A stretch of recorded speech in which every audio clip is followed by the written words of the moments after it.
All right. Hi, everybody. I'm going to give everybody like a couple seconds to join. And then we're going to, you know what, let's just dive back right into it. So I'm so excited. First off, so thanks for joining. We've been doing last week this back to reality in tech hiring type series. And it's really, I'm super, super excited about today. I was telling Katana before this, and maybe this is like weird for me to say, but those of you who know me, I try to put out like some good content that's valuable to, engineers and people in the green tech and sustainable transportation industry. But like I really feel like this topic today is like really near and dear to my heart, and we have some really, really awesome, valuable information to share in regards to upscaling in the sustainable transportation, advanced mobility, EV, whatever you want to call it, market. So I'm super excited to have this conversation. I know, so this is my second one ever. So again, bear with me. But one thing I learned from last time was, hey, if you guys have joined, can you just say, I can't see the comments easily, or who's joined. So just say hi, or I'm here, or something like that. And I would love, love, love to see who's joined. So, or if you're watching recorded, do it anyway. Anyway, so today we have been talking about this Back to Reality series because there was a major shift in the industry back in the, pre-COVID. There was the tech boom. And then we're seeing now, like, I don't want to say the tech boom's over, but it's kind of mild it out a little bit. And there's just some changes, post-COVID and everything. So last week we talked about compensation. I had Katana join me. It was a great conversation.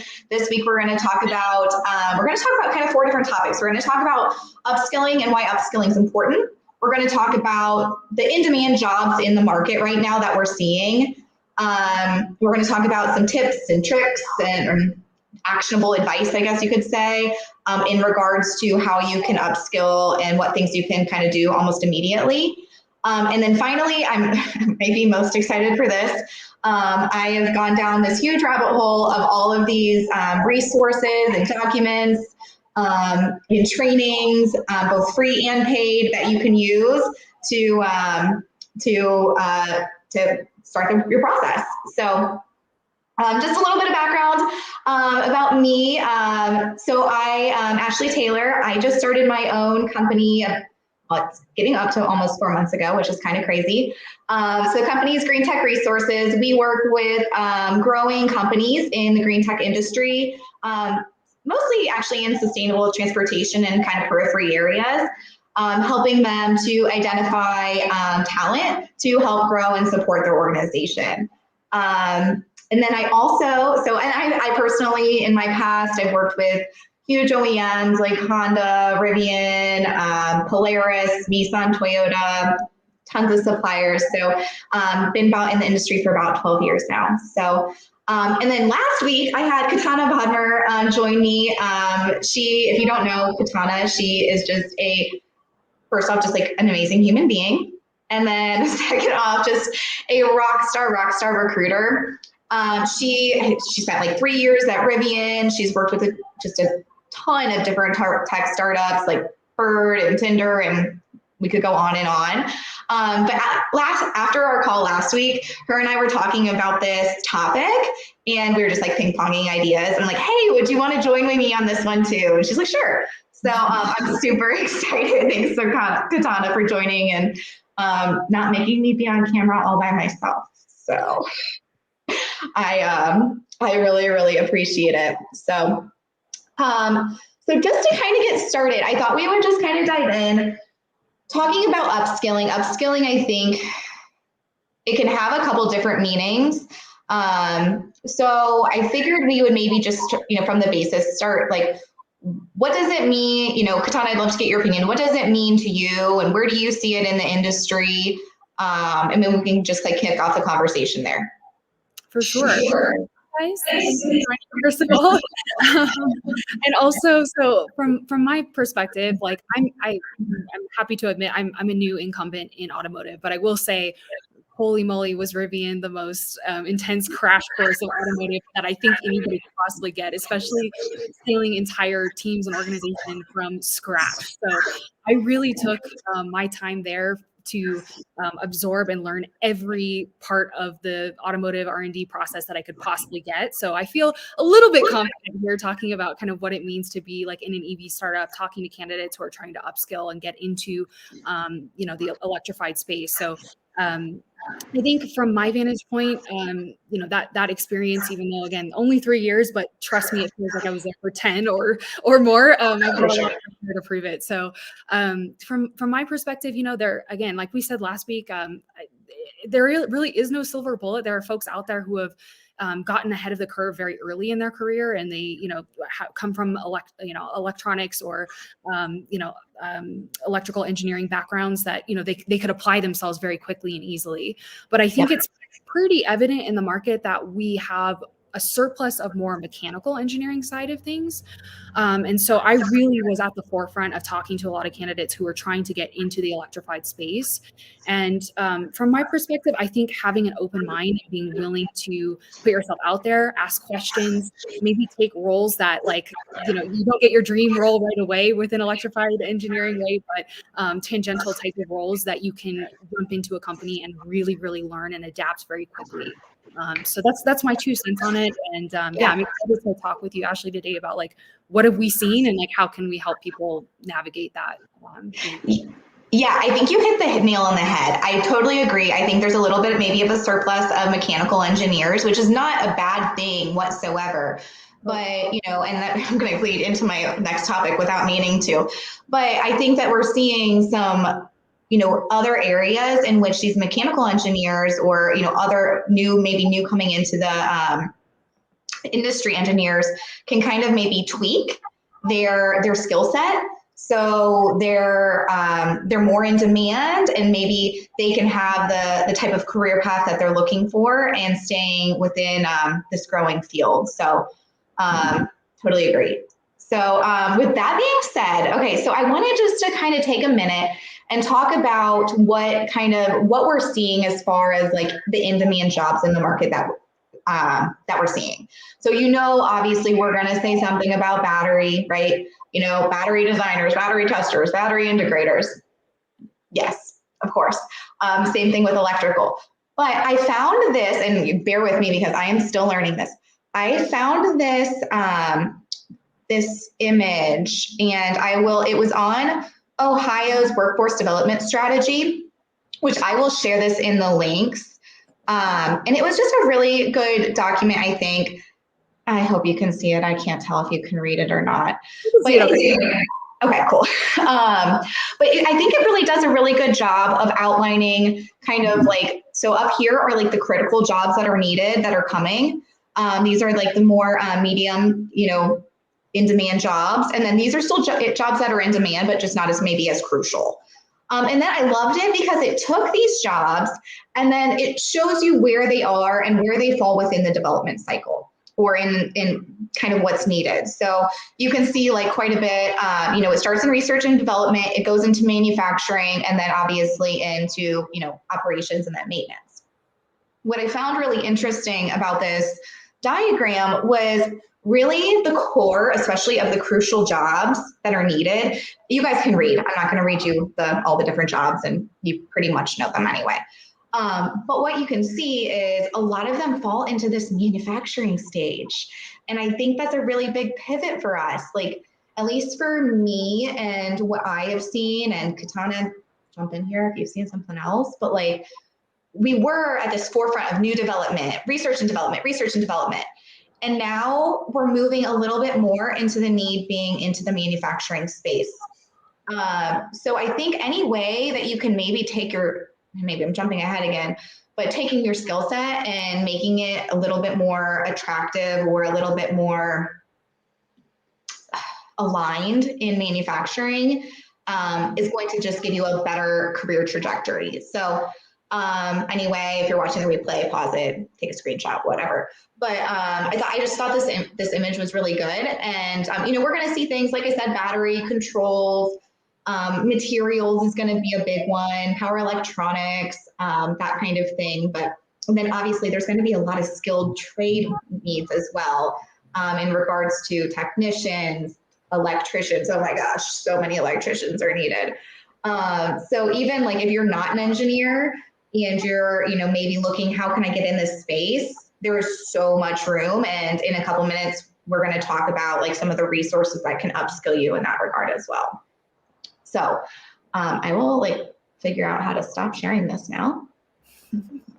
Okay, there we go. Okay, so any questions in regards to that? I really want people to get involved. If you have ideas as far as what you're seeing in the market, or if you have ideas as we start, I think we're going to start talking about some actionable advice that we have. Katana and I don't know everything. I'm just going to say that right now. There is so much information out there. And so many people have taken different paths and different strategies on how they have moved through their careers. I would implore you, if you are somebody who's already made this pivot, like you've taken steps, you were this and now you're that, if you could drop it in the comments, that and just help us, not for me, but help other people know how you did that. Or if you're a hiring manager in one of these more up and coming areas, and there's a specific skill set that you think people can start developing, that would be like, yes, if they had that, I could see how we could make them into this. Drop it in the comments. So again, let's make this as helpful as a community aspect as possible. So, okay.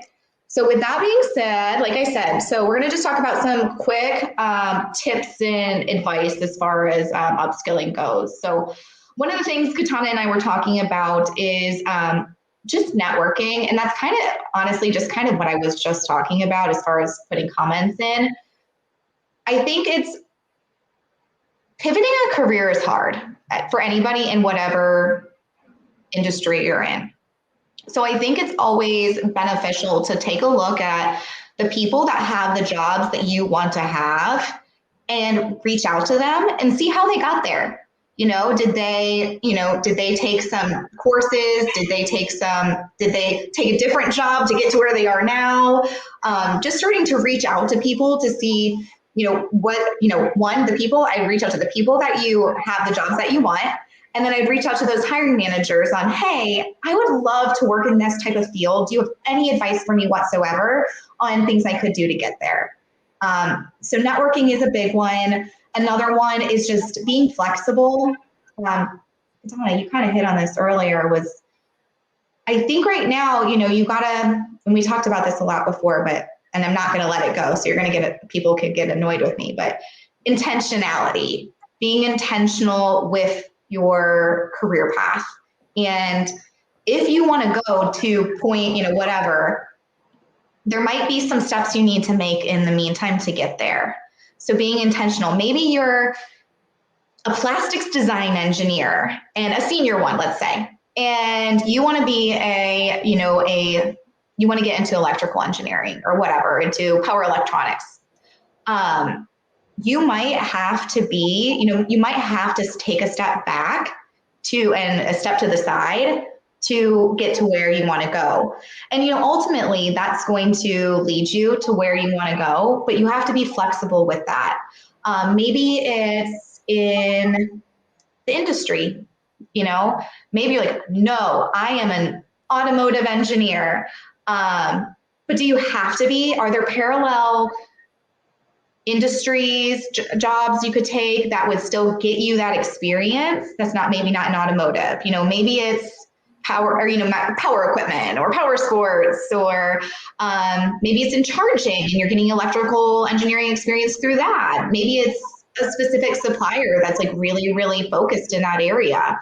I think there's just a lot of kind of like intentionality and a deep breath. Okay, this is where I'm trying to go. So this is where how I need to get there.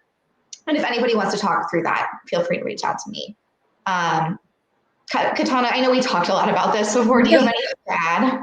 I mean, just being fearless and advocating for yourself. I think on this tangent, you and I were talking a little bit about kind of what my experience was seeing that for people that were just like over the top anxious to try and get into Rivian. And again, the idea that like, sometimes it's not a perfect fit, but trying to help people look into roles within the company that would give them that experience. So for example, I started out building the test and development team, and the comprised skill sets that we were looking for was really a combination of folks who had electrical background, who had mechanical, and maybe even a little bit of touch of software. And we were open, I think, to all three domains. But again, pointing back to the idea, this is again my perspective, my experience was way more mechanical engineering candidates were coming through the door than electrical or software oriented, and that was fine because we hired a couple that were just like phenomenal in their domains within electrical engineering and or software. And so the engineers that we brought in, we were very intentional to say, listen, if you really want to learn electrical engineering, for example, or, on the software side of things, partner up, right? Like this, maybe you came in as a specific automotive engineering, but test and development was such a broad umbrella that I think a lot of engineers came in and they were able, like they had to advocate for themselves. Like within that kind of environment, you have to be willing to advocate for yourself and go attach yourself to really, really, proficient electrical engineers or software engineers, soak up and absorb.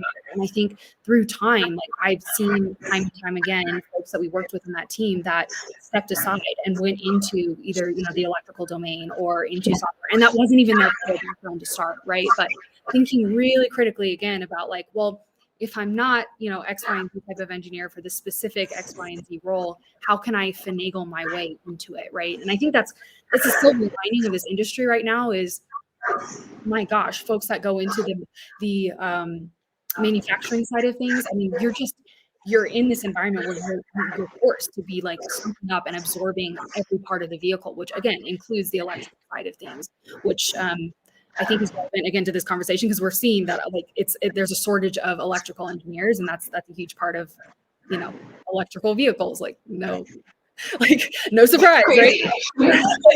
like just calling a spade here. So I think that was something that I really saw and was proud of seeing team members come in and just take their own initiative and working on projects on the side with engineers, internally there and so forth. And then another route that I saw a lot of progress made was actually in the program or project management side of things. Again, it's like sometimes taking, a sidestep in your career to get to where you want to go. So just aligning yourself with very, very strong technical people in whatever domain you're chasing. There's no right or wrong answer. You don't need to just straight up apply to an electrical engineering position if that's not your background. There are definitely ways to get inside of companies, learn, advocate for yourself, be really critical about, who you can surround yourself with to learn. And from there, hopefully the company sees the value that you brought to the table or the skill sets or, the domain specialty that you've learned along the way. And I'm just here, I guess, to offer a little bit of courage in that way because I saw it from my own eyes, and that was really, really special to see. Yeah, no, absolutely. Getting your foot in the door and getting that experience, super important. Agreed. Some other things that we were thinking and seeing, ways people can kind of orient themselves in that upskilling way is, getting involved, going to conferences. Sometimes conferences I know can be a little intimidating. I get intimidated by them. Maybe it's just me. But there are so many good conferences out there with such a plethora of knowledge that's just being like spewed. So I know, just to name a couple, like SAE World Congress, I was at that, a couple months ago. So many smart people offering breakout sessions in so many areas that you could just go attend and, and then just learn from them. There's the Electrify Expo. There's, I know that Dassault used to offer a lot of events that were free. I don't know if they still do. I think they do. But from there, learning, different software, modeling and simulation software, and what's the latest trends and how it's working. I think when you're in person and you can ask those questions right there and then, you're soaking up so much knowledge, and then that only arms you to have better conversations in the future when you are talking with people to show that, hey, I'm serious about this. I'm serious about going to, to this, wherever we want to go in our career. having that background and knowledge. And same thing goes with just joining online communities and different groups within LinkedIn. Just again, the knowledge that you can constantly build up is going to upskill you in general. I know, Katana, you had a few points here as well, right? Yeah, reading up on industry presentations, I think that's a great way to stay up to date. Goes without saying. I mean, I would hope that most people that are interested in this space, so they're already following the tech crunches, the auto news, the electric, the motor trends, signing up for newsletters, all of those things. I mean, you just never know what those types of things point you to, and who those articles are referencing. You know, maybe you have a little courage to reach out directly to a subject matter expert that's been, you know, recognized in one of those articles, and then taking advantage too of some of the company training programs. So we did a little research on this week just to see what was out there, because I didn't know, and that's a huge topic, obviously, as these companies themselves are obviously super aware they need to upskill their employees as well. So we found that like Foxconn has an upskill program. Bosch is just releasing, I think they're spending like $1 billion. Yeah, it's crazy. Course, yeah. GM, another one, no surprise. So those are just some thoughts. Again, I think the idea here goes back to last week's talk, which is focus on the long-term future, right? Again, like you can target all you want for your dream company, the role that you just want to step into and be, you know, super productive with right away. But I think most people out there are noticing, like, let's see how, you know, what steps can I take and what progress can I make advocating for myself to get there. So, you know, open your search up a little bit is, I guess, is kind of my 2 cents. And that's never fun. It wasn't fun being in Rivian when like I just noticed right away, like, hey, this person is dying to get into this role, but like the feedback from the hiring managers, like, just not there yet. And that's it's the worst feeling ever, because I want to get you there, right? Like that's all I want to do. And so, you know, looking at your career as taking steps to get there and being patient with yourself. The other piece too is that on the education point, I think you touched on this really quickly as well, Ashley, is what can you do? I mean, there's definitely, it doesn't hurt to go get a master's degree in, you know, an electrical kind of domain focus. So definitely research that are out there. You know, what school and educational programs are out there that seem to be getting people to where they want to be in their careers.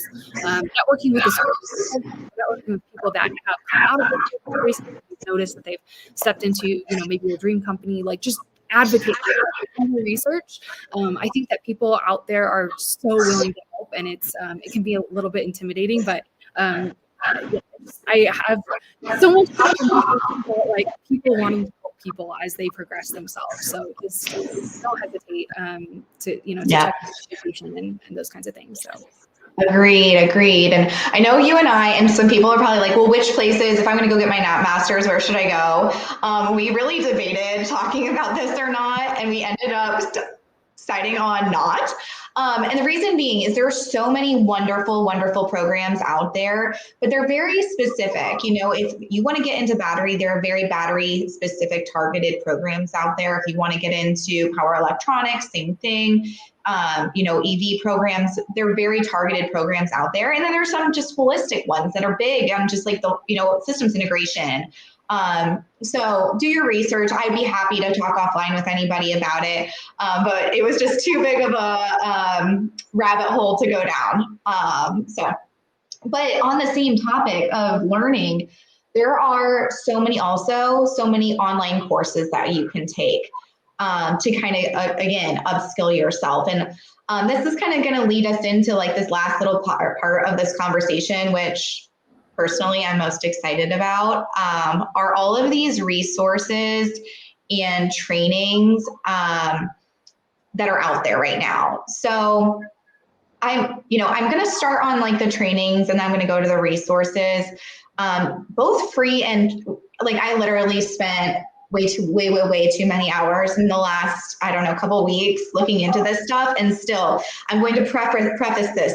I do not have all of the answers. I do not have all of the trainings. I know there are so many probably incredible resources out there. So if you're watching this and I don't say your organization or I don't say a training that you know of, please drop it in the comments so people know, or get a hold of me and we can talk about it separately and I can, make everybody aware of it separately. But just going to just preface that I don't know everything. I don't have all the answers. If I did, I would, you shouldn't believe me. So, but anyway, so kind of diving into some of the programs and stuff that I've found.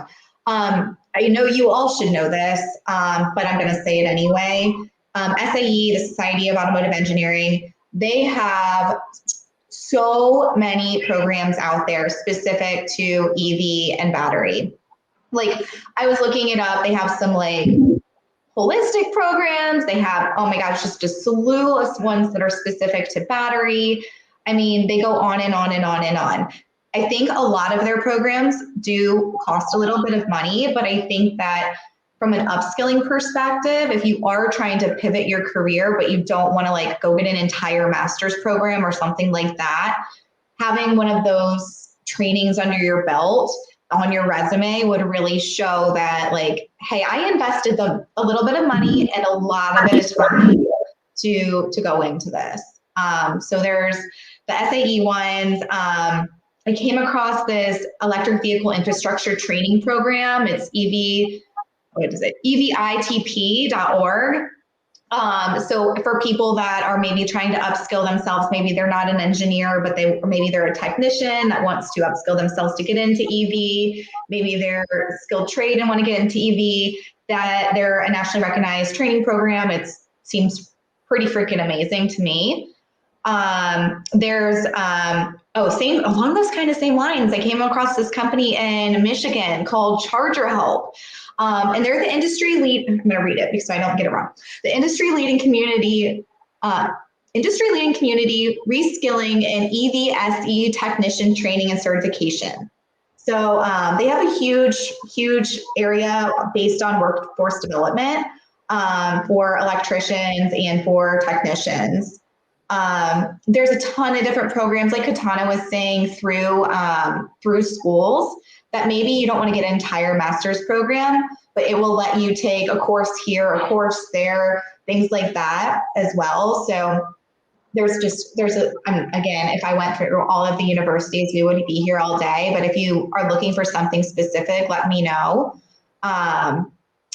Even I will say a couple of the things that I found, I'm in Ohio, for those of you who didn't know that. So I was just floored. So I shared that graphic and I need to put that in the links. So I will reference that document and that graphic in the links. But they have an entire report. Ohio has this entire report on their workforce development strategy for electric vehicles. It is insanely impressive. I personally tried to find one that in depth and for other states, because I'm like, I'm just being I don't know, like nice about Ohio. No, I totally agree. And everything I'm like, wow, Ohio is leading the game in this. Like, it's pretty crazy.